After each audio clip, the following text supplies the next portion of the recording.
नमस्कार, your money में आप सभी का स्वागत है। मैं हूं सुमित। योर मनी, जहां पर हम बातचीत करते हैं आपके पर्सनल फाइनेंस से जुड़े हुए सवालों पर, साथ ही साथ पर्सनल फाइनेंस से जुड़े हुए हर उस छोटी बड़ी बात पर जिससे आपके निवेश को एक सही राह दिखे, एक सही तरीका मिले और आने वाले समय में आप अपने गोल्स को इजीली अचीव करते हुए दिखाई पड़े। और इस पूरी जर्नी में हमारा साथ देने के लिए अलग अलग जानकार जुड़ते रहते हैं, जिनसे हम अलग अलग टॉपिक्स पे रैंडमली बात करते हैं, कई इंटरेस्टिंग टॉपिक्स को उठाते हैं, आपके सवालों के जवाब दिलवाते हैं, आपके पोर्टफोलियोज पर डिस्कशन कराते हैं। और अगर आपका भी कोई सवाल है और आप भी इस कार्यक्रम का हिस्सा बनना चाह रहे हैं तो आप अलग अलग माध्यमों के जरिए हमारे साथ जुड़ सकते हैं। पहला तरीका है, आप आस्क आवाज़ योर मनी हैशटैग इस्तेमाल करके हमारे इस कार्यक्रम का हिस्सा बन सकते हैं। फेसबुक और एक्स यानी कि ट्विटर के जरिए आप ईमेल कर सकते हैं yourmoney@nw18.com पर, या फिर आप व्हाट्सएप कर सकते हैं 7045220000 पर और सीधे सीधे इस कार्यक्रम का हिस्सा बन सकते हैं, बातचीत कर सकते हैं हमारे जानकारों से। आज बातचीत करने के लिए हमारे साथ मनी फ्रंट के को founder and CEO Mohit गांग sir मौजूद हैं, जिनसे हम बातचीत करेंगे आपके सवालों पर और साथ ही साथ हम बातचीत करेंगे रैंडम टॉपिक्स के ऊपर भी। पहले दर्शक भी हमारे साथ मौजूद हैं, मृत्युंजय जी मौजूद हैं पटना से बातचीत करने के लिए। मृत्युंजय जी नमस्कार, क्या सवाल है आपका? सर नमस्कार। एक्चुअली मैंने अपना पोर्टफोलियो किया था सर हमारे पास, तो मेरा ये क्वेश्चन था कि इस फंड्स के साथ मैं क्या मेरा जो गोल है अराउंड 10 करोड़ का 20 ईयर्स में, वो मैं क्या अचीव कर सकता हूँ या मुझे कुछ पोर्टफोलियोज में चेंजेस करना पड़ेगा, कुछ चेंज करना या कुछ एडिशन करना होगा उसमें? तो मृत्युंजय जी, दो चीज़ें। पहला तो आप कब से निवेशित है बाजार में? Sir last 6 years. Last 6 years यानी कि मोटा मोटा 2018 से? Yes sir. और मेरा कॉर्पस अराउंड 12,38,000 का है अभी। आपने 7.5 लाख हमें बताया है, तो आपका म्यूचुअल फंड का कॉर्पस जो है वो 12.5 लाख रुपए, right? Yes right sir.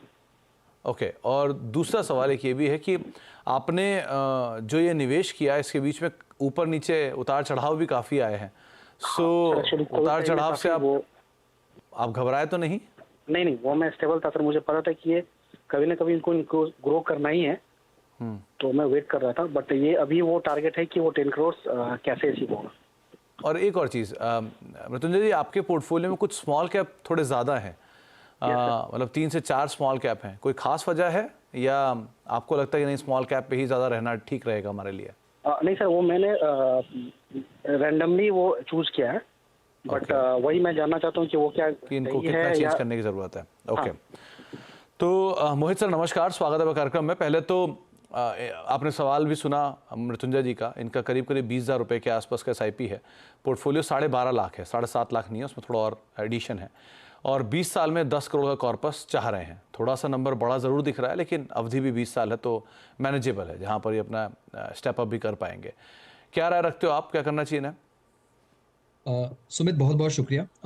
Mrityunjay जी, देखिए, जहां तक आपके लक्ष्य का सवाल है तो आपको अपनी SIP की रकम तो थोड़ी बढ़ानी पड़ेगी। इस रकम से और आपके जो एग्जिस्टिंग पोर्टफोलियो है उससे शायद जो आपका लक्ष्य है 10 करोड़ का, वो थोड़ा थोड़ा दूर लग रहा है मुझे। मैंने सारे कंप्यूटेशन किए, बट आप करंट पोर्टफोलियो से SIP पर मैं अगर 12% का रिटर्न भी मान लेता हूं, तब भी आप कुछ 2.5-3 करोड़ के आसपास पहुंचेंगे। अगर मैं रिटर्न को थोड़ा बढ़ा भी दूं तो भी आप 10 करोड़ तक नहीं पहुंच पाएंगे। 10 करोड़ की अगर लक्ष्य को साधना है अगर, तो आपको अपने SIP की रकम को बढ़ाकर कुछ 90,000 तक ले जाना पड़ेगा।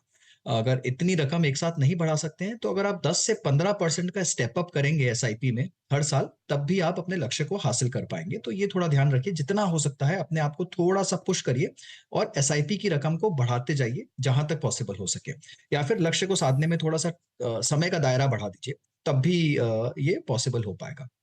जहां तक पोर्टफोलियो का सवाल है, सुमित ने बहुत सही ऑब्जर्वेशन दिया है कि स्मॉल कैप आपने कुछ ज्यादा ही अपने पोर्टफोलियो में डाल दिए है। पोर्टफोलियो में कहीं ना कहीं मुझे संतुलन नहीं दिख रहा है मृत्युंजय जी।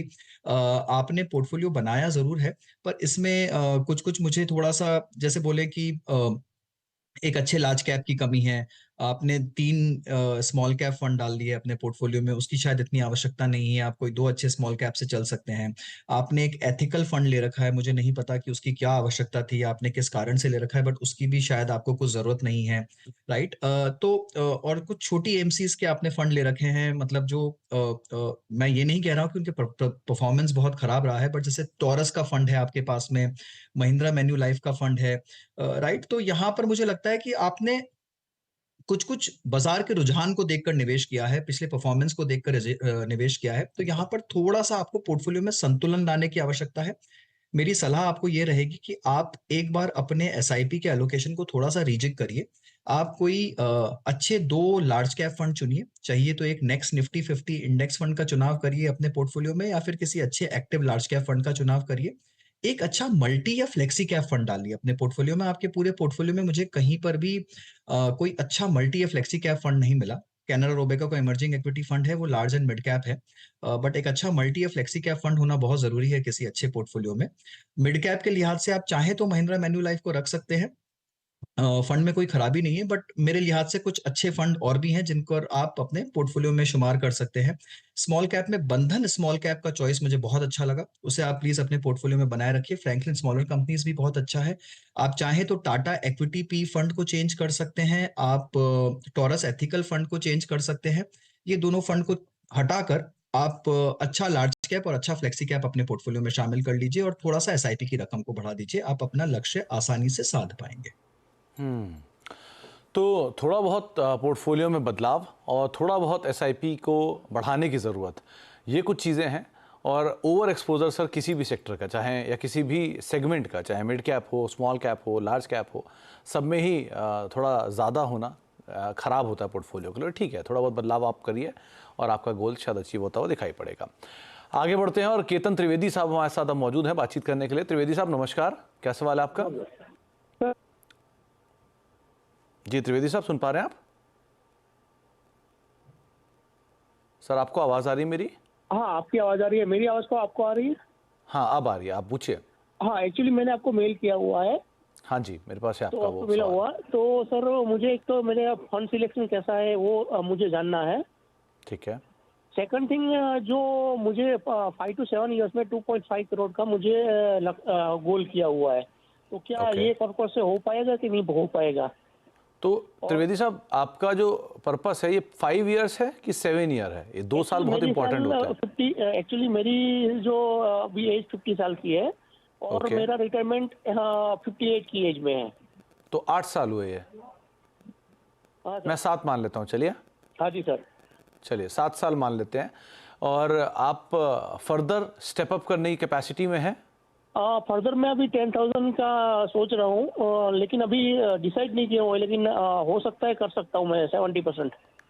ओके चलिए, लेकिन मतलब त्रिवेदी साहब एक चीज़ का ध्यान रखिएगा, अभी की सिचुएशन को देख के फैसला मत लीजिएगा, लेकिन अगर आप कर पाएँ तो ऐसा फैसला लीजिएगा जिसको आपको आराम से आप कंटिन्यू कर पाएँ। ज़्यादा अपने आप को पेन मत दीजिएगा खींचने के चक्कर में। बाकी मैं राय ज़रूर आपको दिलवा देता हूँ सर से। मोहित जी, पोर्टफोलियो आपके सामने ही रखा है इन्होंने। करीब 5 से 7 साल में 2.5 करोड़ का लक्ष्य साधा है, जो थोड़ा सा मुश्किल है। 5 से 7 को सिर्फ 7 साल मान के चलिए आप। और 25,000 रुपये की इनकी एसआईपी है। पोर्टफोलियो ऑलरेडी 20 लाख के आसपास पहुंच चुके हैं। पहला सवाल तो क्या इनका फंड सिलेक्शन की जो स्ट्रैटेजी है वो सही है? क्योंकि इनके पास ब्लू चिप फंड है, टॉप 100 फंड है, फ्लेक्सी कैप फंड है, पराग पारिक का फ्लेक्सी कैप फंड है। यहाँ तक जो ज़्यादा सिचुएशन है वो देख पा रहा हूँ फंड्स में कि इनके पास मेजरली लार्ज कैप्स हैं, मिड कैप स्मॉल कैप के कंपैरिजन में। सो कितना ईजी होगा इनके लिए, पहली चीज़। दूसरी चीज़, ये स्टेप अप करना चाह रहे हैं 10,000 रुपये की, क्या उससे काम हो जाएगा या फिर और कुछ बदलाव की ज़रूरत भी पड़ेगी? जी, त्रिवेदी जी नमस्कार। देखिए, जहाँ तक आपके लक्ष्य का सवाल है, मैं समझ सकता हूँ कि आपने लक्ष्य उस हिसाब से रखा है कि आपको रिटायरमेंट के आसपास शायद रकम की आवश्यकता होगी। राइट, अब देखिए, आपके स्पेसिफिक केस में त्रिवेदी जी मुझे राय देने में थोड़ी सी दिक्कत हो रही है, बिकॉज मुझे ये नहीं पता कि आपका दूसरा कॉर्पस क्या रहेगा रिटायरमेंट के समय। आपकी कंडीशन, फाइनेंशियल कंडीशन किस तरह से रहेगी, रिटायरमेंट पे आपको कुछ कॉर्पस आने वाला है, नहीं आने वाला है, उसके बाद की इनकम के लिए आपने कुछ अलग से प्रोविजनिंग कर रखी है, नहीं कर रखी है। तो मैं थोड़ा सा कॉशियस अप्रोच लूंगा मैं आपको अभी फिलहाल राय देते हुए। तो देखिए, जहां तक आपके लक्ष्य का सवाल है, जो 20 लाख आपने इकट्ठे कर रखे हैं, उसे मैं अगर 12% की गणित के हिसाब से देखूं तो कुछ 44 लाख के आसपास वो रकम आपकी ग्रो हो जाएगी। जो आपकी 25,000 रुपए की एसआईपी है, वो बढ़कर कुछ 33 लाख के आसपास का कॉर्पस हो जाएगी। तो 2.5 करोड़ के कॉर्पस से आप काफी दूर रह जाएंगे। 2.5 करोड़ के कॉर्पस के लिए कुछ 1.5 लाख रुपए की एसआईपी की आवश्यकता होगी। मैं समझ सकता हूँ कि इतना एक साथ में पॉसिबल नहीं होगा। जितना भी, जैसे सुमित ने कहा, जितना भी आराम से आप कर पाए, उतना आप अपनी एसआईपी की रकम को थोड़ा सा खींचने की कोशिश करिए, ताकि आपकी रकम थोड़ी अच्छी हो जाए। थोड़ा सा समय अवधि को अगर बढ़ा पाए, मान लीजिए एकदम 7वें साल पे ही पूरा ना निकालना हो, रिटायरमेंट के लिए जैसे मैंने बोला दूसरे प्रोविजनिंग है, इसको 8 से 10 साल तक रख पाए, तब भी आपको काफी फायदा होगा, काफी अच्छी रकम आपकी इकट्ठी हो जाएगी। राइट, तो थोड़ा सा रकम बढ़ाइए, एसआईपी की रकम को बढ़ाइए, थोड़े से समय के दायरे को अगर बढ़ा सकते हैं आसानी से तो बढ़ाइए। राइट, तो आपके पास में थोड़ा अच्छा कॉर्पस आपके रिटायरमेंट के हिसाब से हो जाएगा। अब देखिए, आपने पोर्टफोलियो अच्छा बनाया है त्रिवेदी जी, अच्छे लार्ज कैप फंड आपने अपने पोर्टफोलियो में सेलेक्ट किए, और जहां भी लार्ज कैप का अच्छा प्रोपोर्शन होता है वो पोर्टफोलियो मुझे पर्सनली बहुत अच्छे लगते हैं, बिकॉज उन्हें मैं काफी हद तक स्टेबल पोर्टफोलियो मानता हूँ, लॉन्ग टर्म पोर्टफोलियो मानता हूँ, उनमें बहुत ज्यादा वोलेटिलिटी नहीं होती है। तो आपकी करंट एज और प्रोफाइल को देखते हुए मुझे लगता है ये पोर्टफोलियो काफी अच्छा है। थोड़ा सा अगर आप इस पोर्टफोलियो को अग्रेसिव रिटर्न का स्वरूप देना चाहते हैं, तो कुछ हद तक आप जो अपना नया 10,000 रुपए का एसआईपी कर रहे हैं उसे लार्ज कैप में ना डालकर, अगर आप किसी मिड या स्मॉल कैप में या फिर किसी मल्टी कैप फंड में डाल पाए, तो आपका रिटर्न प्रोफाइल जो है वो थोड़ा सा इंप्रूव हो जाएगा और आपके ओवरऑल पोर्टफोलियो पे उससे थोड़ा ज्यादा असर पड़ेगा। देखिए, जो आपने 3 लार्ज कैप या 4 लार्ज कैप फंड ले रखे हैं, इनफैक्ट जो फ्लेक्सी कैप होता है उसमें भी बहुत बड़ा प्रोपोर्शन लार्ज कैप का ही होता है। तो आपके पोर्टफोलियो में एक ही प्रॉब्लम है कि जो कॉमनैलिटी है अंडरलाइंग पोर्टफोलियो की वो बहुत ज्यादा है, यानी जो अंडरलाइंग स्टॉक्स हैं आपके स्कीम्स में वो बहुत सिमिलर हैं। आपको कोई बहुत ज्यादा डाइवर्सिफिकेशन नहीं मिल रहा है। तो यहाँ पर आप जो नई रकम डालना चाहें उसे आप मल्टी कैप, मिड कैप में डालिए, या फिर आप एक लार्ज कैप को कम कर कर उसकी रकम को भी आप थोड़ा सा मल्टी कैप या मिड कैप में डाइवर्सिफाई कर सकते हैं। 7 साल की अवधि ठीक होती है, बहुत बड़ी नहीं है, बट आप 7 से 10 साल की अवधि को साधेंगे तो आप एक थोड़ा सा एग्रेसिव एलोकेशन ले सकते हैं अपने पोर्टफोलियो में, और इससे आपकी जो ओवरऑल रिटर्न प्रोफाइल है वो इंप्रूव हो जाएगी। तो ये कुछ थोड़े से सुझाव है मेरे, आप इस पे काम करिए होपफुली, और किसी अच्छे फाइनेंशियल सलाहकार को भी एक बार दिखा दीजिए कि आपकी रिटायरमेंट की प्लानिंग किस तरह से हो रखी है, तो उससे आपको थोड़ी मदद मिलेगी। तो थोड़ा सा मुश्किल ज़रूर है त्रिवेदी साहब, लेकिन ठीक है, कोशिश करते रहिए, जहाँ तक पहुँच पाए वहाँ तक पहुँचना अच्छा, जितना जोड़ पाए उतना जोड़ना अच्छा, लेकिन ओवर स्ट्रेच मत करिएगा खुद को भी और पोर्टफोलियो को भी, तो उसके हिसाब से ही काम करिए, ज़्यादा बेहतर है। आगे बढ़ते हैं और अब झा साहब मौजूद हैं हमारे साथ बिहार से बातचीत करने के लिए, राजेश झा साहब। राजेश जी नमस्कार, क्या सवाल है आपका? नमस्कार सर, मैंने पोर्टफोलियो रिव्यू के लिए एक भेजा था मेल। हाँ जी जी जी, मेरे पास है आपका पोर्टफोलियो। जी, तो मैं मेरा टारगेट के हिसाब से सर उसमें क्या मतलब कुछ चेंज अगर करना पड़े तो सर सजेशन दे सकते हो सर, दीजिए प्लीज। आपने जो लक्ष्य रखा है कि 2031 तक आप 1 करोड़ रुपए चाह रहे हैं, सर 2041 तक 3.5 करोड़ रुपए चाह रहे हैं, राइट? Sir right. अच्छा, और दूसरा आपकी जो एग्जिस्टिंग एसआईपी है वो करीब करीब 27,000 रुपए के आसपास की है, और आपका पोर्टफोलियो रफली 9.25 लाख रुपए के आसपास है, और आप 3,000 रुपए की एडिशनल एसआईपी करना चाह रहे हैं। स्टेप अप उसमें भी लगा रखे हैं सर। जी सर। ओके, एक चीज़ और मैं आपसे पूछना चाहूँगा झा साहब, पहले तो आप कब से निवेशित हैं मार्केट में, क्योंकि आपने पोर्टफोलियो बना लिया है रफली 9 लाख के आसपास का, तो ये कितने समय में इकट्ठा किया आपने? सर ये लगभग 3 साल हुआ है सर। स्टार्टिंग में लार्ज कैप में मेरा ज़्यादा गया था उसमें इन्वेस्टमेंट, तो अब मैं स्मॉल और मिड की तरफ ज़्यादा दे रहा हूँ। ओके, और ये जो लार्ज से स्मॉल की तरफ आप गए हैं, ये कितनी ड्यूरेशन में हुआ है? सर स्मॉल कैप में पिछले 1 साल से मैं इन्वेस्ट कर रहा हूँ ज़्यादा, पहले तो लार्ज और मिड में ही ज़्यादा। तो ऐसा क्या आपको झा साहब लगा कि लार्ज कैप नहीं लेना चाहिए, मिड कैप स्मॉल कैप लेना चाहिए? एक्चुअली मेरा अभी एज थोड़ा ठीक है, अभी 32-33 के आसपास है, तो मैं सोचा अभी रिस्क लिया जा सकता है रिटर्न ज़्यादा के लिए, तो इसलिए मैं उसमें ज़्यादा इन्वेस्ट किया। स्टार्टिंग में आइडिया नहीं था तो मैं लार्ज की तरफ ही मेरा रुझान ज़्यादा था। ओके, और अब आप चाह रहे हैं, ये भी समझना चाह रहे हैं कि कितना लार्ज कैप आपके पास और होना चाहिए अगर आप लार्ज कैप लेना भी चाह रहे हैं तो भी, राइट? राइट। चलिए मोहित जी, सवाल पूरी तरह क्लियर हो गया है। करीब करीब 27,000 रुपये के आसपास की एसआईपी है, स्टेप अप है 3,000 रुपये के आसपास, 10% का step up basically. Already portfolio इनका 9.25 लाख के आसपास है, और पोर्टफोलियो आपने देखा ही है कि मेजरली स्मॉल कैप इसमें ज़्यादा है, जो इन्होंने खुद भी एडमिट किया कि पहले लार्ज कैप था, लेकिन अपनी एज के हिसाब से, रिस्क एपेटाइट के हिसाब से ये स्मॉल कैप मिड कैप में ज़्यादा आ चुके हैं। पहला टारगेट इनका 2031 का है, यानी कि यहाँ से रफली 7 साल बाद। दूसरा टारगेट 2041 में है, यानी 17 साल बाद। क्या फेरबदल की ज़रूरत है, क्या करना चाहिए इन्हें? जी, तो एक चीज और मोहित जी, हाँ अच्छा जी। एक चीज और मैंने ऑब्जर्व की कि इनके पास लार्ज स्मॉल कैप तो जो हैं सो हैं, नंबर ऑफ स्कीम बहुत सारे हैं, सो जरा उसको भी एक बार एड्रेस कर दीजिएगा। बिल्कुल, बिल्कुल सुमित। तो जहाँ साहब देखिए, जहाँ तक आपके लक्ष्य का सवाल है, आपने सही कहा, उम्र आपके साथ है, अभी 32 साल की उम्र में आपने अच्छे एसआईपी अपने लिए सेट कर लिए हैं, which is a very good thing. तो देखिए 7 साल का जो दायरा है, वहाँ पर अगर मैं आपकी सिप को 40,000 मानूँ, देखिए मैं जब भी कोई मुझे बोलता है कि 30 की सिप कर सकता हूँ या 40 की, तो मैं बड़ा नंबर ही लेता हूँ। मुझे लगता है कि हर किसी को जितना हो सकता है उससे ज़्यादा थोड़ा-सा अपने आप को पुश करना चाहिए, ताकि बड़ी से बड़ी रकम जुटा पाएँ और थोड़ा अच्छा प्रोविज़निंग कर पाएँ अपने लिए। एक सेफ्टी नेट भी होता है, एक मार्जिन ऑफ सेफ्टी भी आ जाता है, अगर आप अच्छे रकम की सिप करते हैं तो। तो अगर मैं 40,000 रुपए की सिप मान लूँ, तो देखिए 7 साल का जो लक्ष्य है, वो करीब-करीब आप पूरा कर लेंगे। करीब आप 87 लाख रुपए के आसपास का पोर्टफोलियो जमा कर लेंगे। आपका 1 करोड़ का लक्ष्य है, आप ऑलमोस्ट वहाँ पहुँच जाएँगे। और जो दूसरा आपका लक्ष्य है 2041 का, वहां पर आपके पास 17 साल का समय है, तो power of compounding kicks in, आपके पास समय अवधि बहुत अच्छी है, तो वहां पर इनफैक्ट आप अपने लक्ष्य से काफी ज्यादा रकम जुटा पाएंगे। अगर आप 40,000 रुपए का एसआईपी कर रहे हैं, आपके एग्जिस्टिंग पोर्टफोलियो को भी मैं शामिल कर लूं उसके अंदर में, तो आप करीब करीब 5.5 करोड़ का की रकम धनराशि जुटा पाएंगे 2041 तक। तो लंबा लक्ष्य तो आपका आसानी से सज जाएगा, क्योंकि समय अवधि आपके पास में काफी है। यहाँ पर मैंने 12% का रिटर्न अज्यूम किया। अब देखिए जहां तक बात है पोर्टफोलियो की, तो ये हमने काफी बार सुमित के साथ शो पर ही चर्चा की है कि देखिए जहां साहब, जब भी आप कोई अच्छी टीम बनाते हैं ना, एक पोर्टफोलियो एक अच्छी टीम के हिसाब जैसा होता है। तो आप अच्छी टीम में सिर्फ बल्लेबाज नहीं लेते, सिर्फ गेंदबाज नहीं लेते, सिर्फ ऑलराउंडर्स पिंच हिटर्स नहीं लेते। अच्छी टीम होती है एक अच्छा मिश्रण, जिसमें सभी एक साथ आकर अपना अपना रोल निभाते हैं। तो आपको अच्छे स्टेबल बैट्समैन चाहिए, आपको थोड़े हिटर्स चाहिए, आपको ऑलराउंडर चाहिए, आपको विकेट कीपर चाहिए, बॉलर चाहिए, राइट। तो ऐसे ही किसी भी पोर्टफोलियो में कोई भी एक मार्केट कैपिटलाइजेशन या एक इन्वेस्टमेंट स्टाइल कभी भी आपके पोर्टफोलियो को पूरी तरह से लंबी अवधि में जस्टिफाई नहीं कर पाएंगी।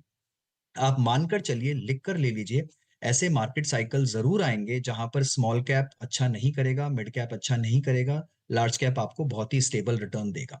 या फिर कोई एक पर्टिकुलर इन्वेस्टमेंट स्टाइल, मोमेंटम की स्टाइल, क्वालिटी की स्टाइल, वैल्यू की स्टाइल काम नहीं करेगी और कुछ अलग स्टाइल काम करेगी। तो इसलिए हम बोलते हैं कि एक अच्छा पोर्टफोलियो वही होता है अच्छी टीम के जैसा, जो कि पूरी तरह से डाइवर्सिफाइड हो।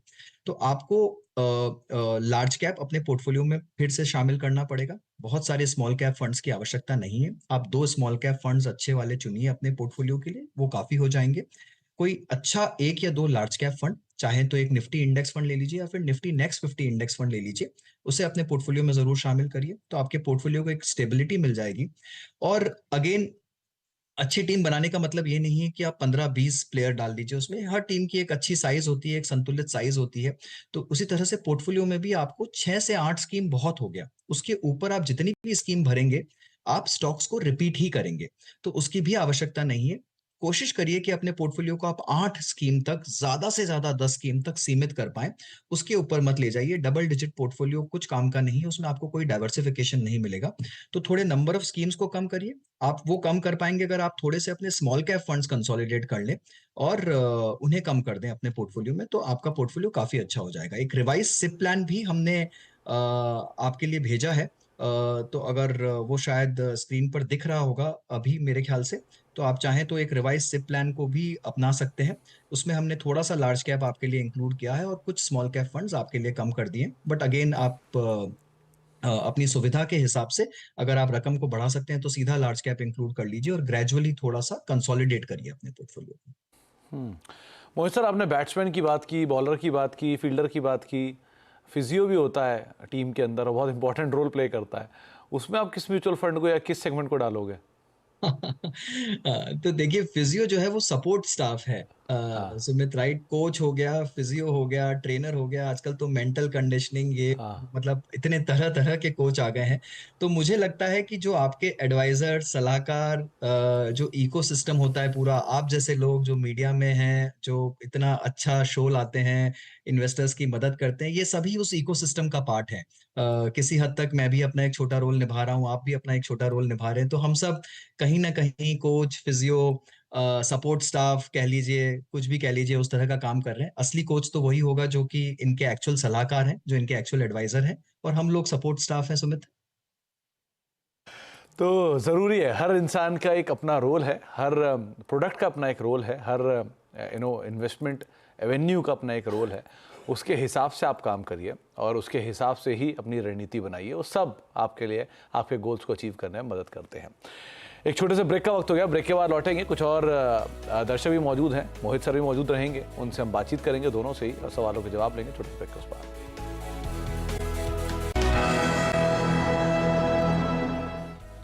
अब देख रहे हैं योर मनी, और योर मनी में हम बातचीत कर रहे हैं मोहित सर से आपके सवालों के जवाबों को लेकर, और रैंडमली उनसे अलग अलग टॉपिक्स पर हम बातचीत भी कर रहे हैं।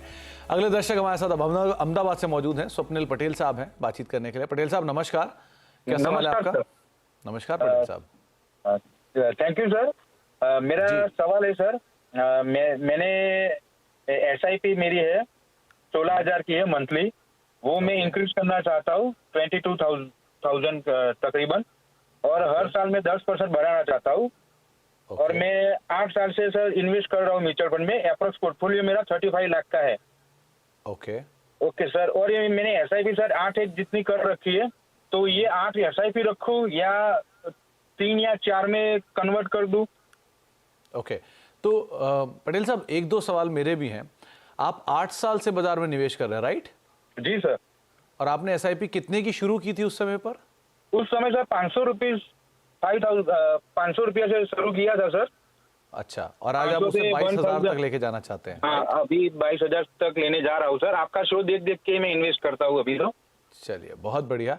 और आपने जो 8 साल में उतार चढ़ाव थे वो सब देख ही लिए होंगे, उतार चढ़ाव बाजार के? जी सर, डेफिनेटली। चलिए, बहुत बढ़िया, बहुत बढ़िया।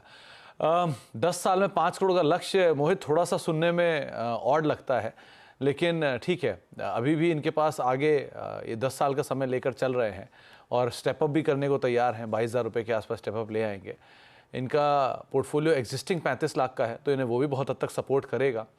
क्या करना चाहिए इन्हें? अभी अपने पोर्टफोलियो में थोड़ा थोड़ा इनके पोर्टफोलियो के अंदर सेक्टोरल फंड भी है, जिसमें डिफेंस फंड बहुचर्चित है, तो वो ज़रूर बात करना ज़रूरी है। सेक्टोरल फंड के अंदर क्या किया जाए, फिर जो इन्होंने नॉन ट्रेडिशनल फंड्स ले रखे हैं उनके अंदर क्या करना चाहिए? बिल्कुल सुमित, तो देखिए सबसे पहली बात तो ये कि इन्होंने 500 रुपये से शुरुआत की थी, आज ये 22,000 रुपये पे ले जाना चाहते हैं। और जहां इन्होंने बोला कि आपका शो देखते हैं रेगुलरली, तो एक तरह से आप भी कोच ही हो गए सुमित। तो काफी काबिल तारीफ है कि जिस तरह से इन्होंने अपना सिप बढ़ाया है। मैं चाहूंगा कि जितने भी दर्शक देख रहे हैं वो इसी तरह से अपने सिप को इंक्रीज करते रहें। SIP is the most powerful accumulation and compounding tool Sumit. तो जहां तक इनके लक्ष्य का सवाल है, स्वप्निल जी, देखिए आपका लक्ष्य 5 करोड़ का आप साध लेंगे। 35 लाख का जो आपकी रकम है वो बढ़कर कुछ 3 करोड़ के आसपास चली जाएगी, अगर मैं 12% का रिटर्न अज्यूम करूं। और 22,000 रुपए की आपकी सिप आपको एक अलग से 1.9 करोड़ का कॉर्पस इकट्ठा करके देगी। तो कुल मिलाकर आप अपने लक्ष्य के आसपास बिल्कुल हद तक पहुंच जाएंगे। बस इसी पे कायम रहे। और जिस तरह से आप 500 से 22,000 की दूरी तय की है, मैं चाहूंगा कि आप 22,000 से 1 लाख तक की सिप पर जाएं, उससे भी कहीं आगे जाएं, राइट?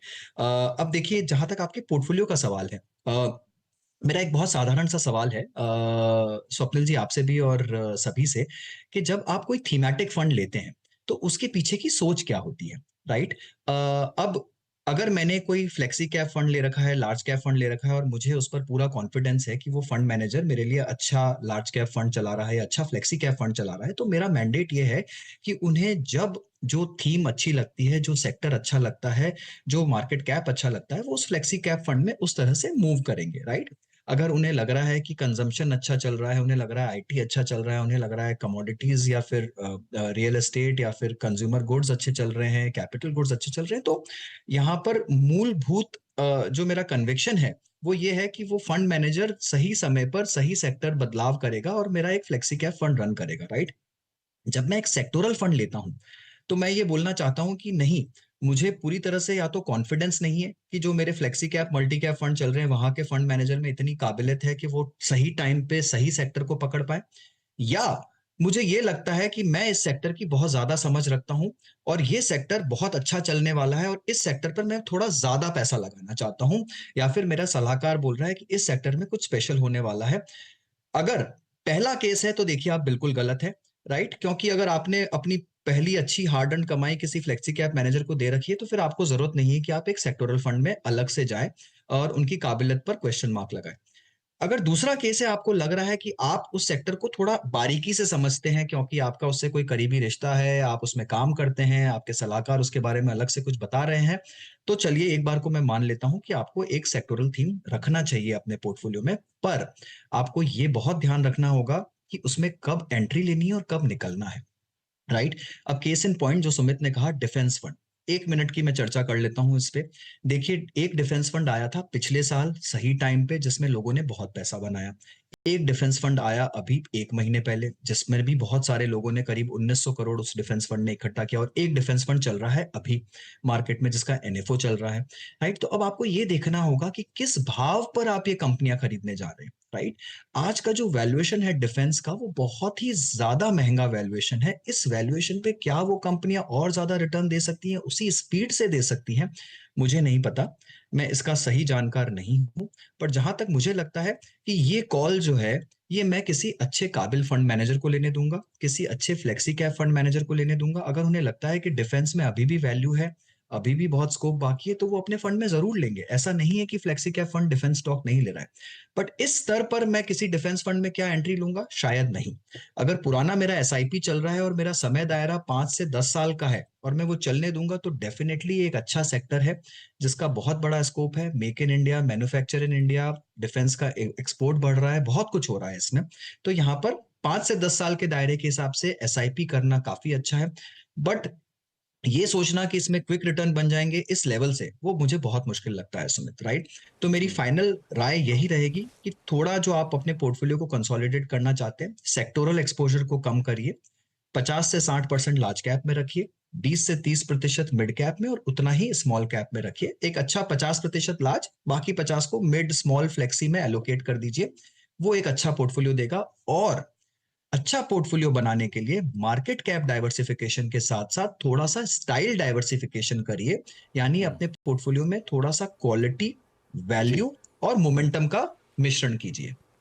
जी, चलिए, तो आपको एक डिटेल वे में मोहित ने समझा दिया किस तरह से आपको निवेश करना है, कैसे रणनीति बनानी है और कैसे कैसे अपने फंड को एलोकेट करना है। बहुत बहुत शुक्रिया मोहित, हमारे साथ मौजूद रहने के लिए हर बार की तरह और दर्शकों सवालों के जवाब देने के लिए, हम लोगों से बातचीत करने के लिए। जाने से पहले जो टॉप 4 फंड है मोहित जी के, वो आपकी स्क्रीन पर आते हुए दिखाई पड़ेंगे। इनके साथ अपने निवेश की आप शुरुआत कर सकते हैं। ICICI Prudential Nifty 50 index fund, Parag Parikh flexi cap fund, Edelweiss mid cap fund और बंधन का स्मॉल कैप फंड, इनके साथ आप अपने निवेश की शुरुआत कर सकते हैं। फिलहाल अब योर मनी को यहीं समेटेंगे। एक ब्रेक का वक्त है और ब्रेक के उस पार खबरों का सिलसिला बना रहेगा। नमस्कार।